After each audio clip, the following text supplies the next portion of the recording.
remember that part where I said I overbuild things, or I get too over the top with cars? Yeah, that's happening again. I want to paint my brakes. They just, while the car's apart, while the rotors are off, while I'm doing all of this, the brakes look pretty crappy, so I figured, why not paint them in a colour? But now I'm trying to pick what colour to paint them, so I'm just painting a little metal tab here, and I'm just going to spray it with the red on one side and blue on the other side, and that is probably what the red will look like. And the blue, I'll show you in a sec, but I'm trying to toss up because blue with all the cool colours on this might look really nice, but red would look OEM plus, and the colour is kind of, it's not OEM plus, but it's meant to kind of look like OEM plus, so red might look really nice as well, like super clean, but I can't decide, so I'm gonna paint my tab. We'll find out. I'm literally balancing on the precipice of a tyre that's like on its side. Please don't move, camera. Sorry, you're a little wonky. Get off the black. You know where the where you put your red? Just be careful it doesn't go on my red. I know.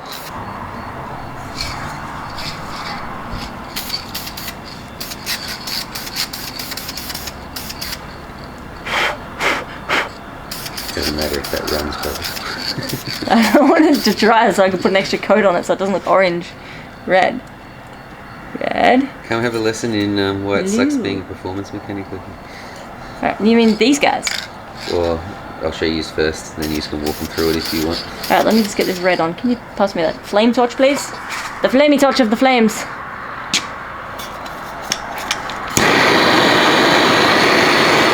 Alright, let's see what Benjamin interrupted us for, and then we'll get back to this, so it'll give it time to dry.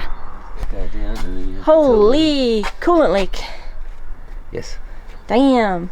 It's just Oh, explaining to what? Corey that it's, Supposed to show off camera first. No.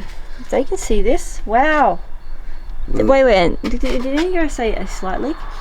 Well, this is what I was just saying to Corey, is this is the problem when you got to do stuff as a performance mechanic and you say to people when they want quotes and everything, where you just never know what you're going to find, because this came to me as wanting the resto clean up and to make, you know, basic power and be tidied up, but it had a water leak. What it actually was, now that I've been able to get in and have a look, after we'd done the comp test, and as I was saying, the cylinder 6 worried me because it looked like it had some water in it for some reason. Yeah. So I was worried maybe it had done a head gasket or something, but what's actually happened is when they've installed the forward facing? the Freddy, Oh no. it wasn't sealed correctly or is warped or something, and it means that the water gallery between 5 and 6 wasn't sealing and running straight into cylinder 6. Oh This is no. why cylinder 6 looked wet to me, and when you can actually see the runner difference now, you can see it's been pumping water straight down into cylinder 6. So Oh god. that means the reason I've got lower compression in 6 is You were killing the motor. it actually has been washing bores and glazing it, so it means there is now theoretically a problem when it comes to trying to wind power into this Oh car. no. So back on the phone to the owner Sorry, Kieran. Bad news. to decide whether he sends and hopes for the best and Send it sees and how hope long for it the best. lasts at the sort of power, or as we recommend in the game, you just do it once, do it right. Yes. Good old Skyrounds. Not fun. Hold on, let me just fix my light. My camera is having a bad time. Yeah, so this part here was leaking. And it was leaking straight here and into there and there and everywhere. It was just blowing up. Ugh, not fun.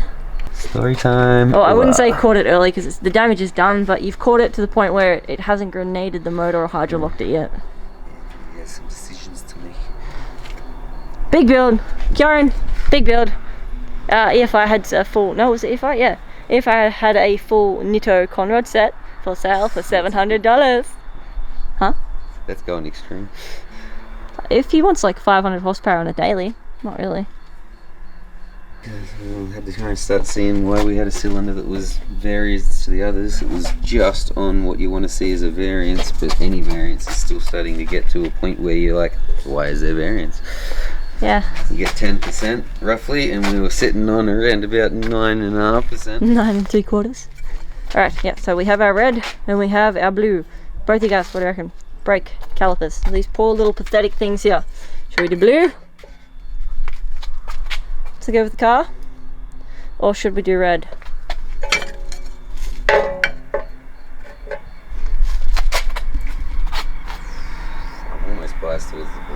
I almost am too, I think. I don't need a vote, 2 to 1. Interesting. There you go, blue and purple. Check this out for a fun time as well. Check this out for a fun time. That's not how you pick girls up. It is in the car world. Now he lost. Oh, jealous. Yeah, that's all about it. Oh, ouch. Ouch. What the? This Snickers is tasty.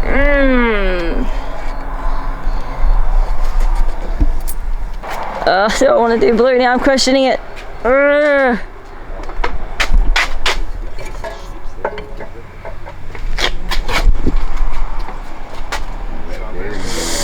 Yeah, no, I think we have to go blue.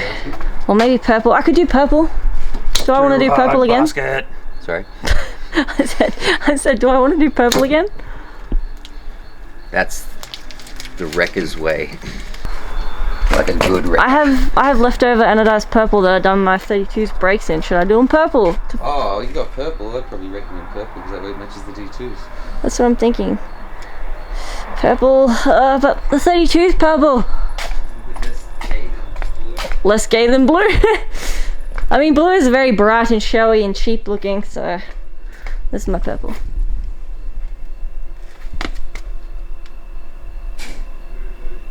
Right, there's our crusty red caliper. It's looking very, very sorry and sore for itself, so I don't know. I'm at a moral dilemma here. What do I do? Blue, purple, or red? I suppose I should see how much purple I have left first. Running into a fun little problem. The tie rod is hitting on the LCA. This LCA is not notched because this has the hard race spacer that lowers the tie rod to get it in line with the rack. So when the car is lowered, or it's a drift or race application, etc., it's not stock height, it still has the power steering in line. It's not on a weird angle and it's not fighting the steering geometry. It avoids things like bind. We may still need to notch the LCA to clear the tie rod. However, this setup was running on Corey's car. If it doesn't, it may be a case of undoing everything we've just done up, pulling the LCA off, and then getting the LCA notched, which means it gets like a scallop cut into it for the tie rod to kind of go into. Get the rear on though. That's what it's going to look like. Trying not to trip over a million things. How cool is that? These wheels are just on for temporary until the 32 is going again. These belong to the 32. I'll buy proper wheels for this in future because the offsets aren't beautiful. So we'll get something that's perfectly flush fitting and really, really nice with a bit of stretch. I don't even know if I was filming the ceiling then. Pro tip for young players or new S chassis people. I don't know about the 180 or the 13, I don't think it is so. However, on the 14, can't confirm for the 15, but the 14 has elongated coilover holes on the upper half here. So you can see this one here, perfectly round. This one up here is elongated. The reason for that is when you put the knuckle in the top, you can further adjust a tiny bit of camber in the top of your knuckle and your coilover. So when you do this up, or when you put new coilovers in your car, make sure that you've got them both on the same spot on the same side. A few extra degrees, it's not much, but it does significantly affect your wheel alignment if you're not aware of it, or if you put them in and you haven't adjusted anything, or you go for a wheel alignment, etc., you'll find that you'll be like, why is this out, kinda. Okay, so yeah, we're just gonna make this easy. Boom! That saves me so much time spinning them with the C-spanners, wherever my C-spanner is.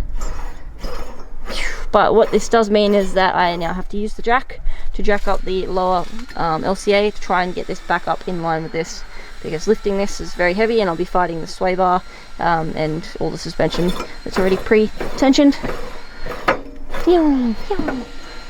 This is so much easier than doing coilovers the usual way. But now, I say that now and I've just jinxed myself. It's going to be horrible in like 5 minutes.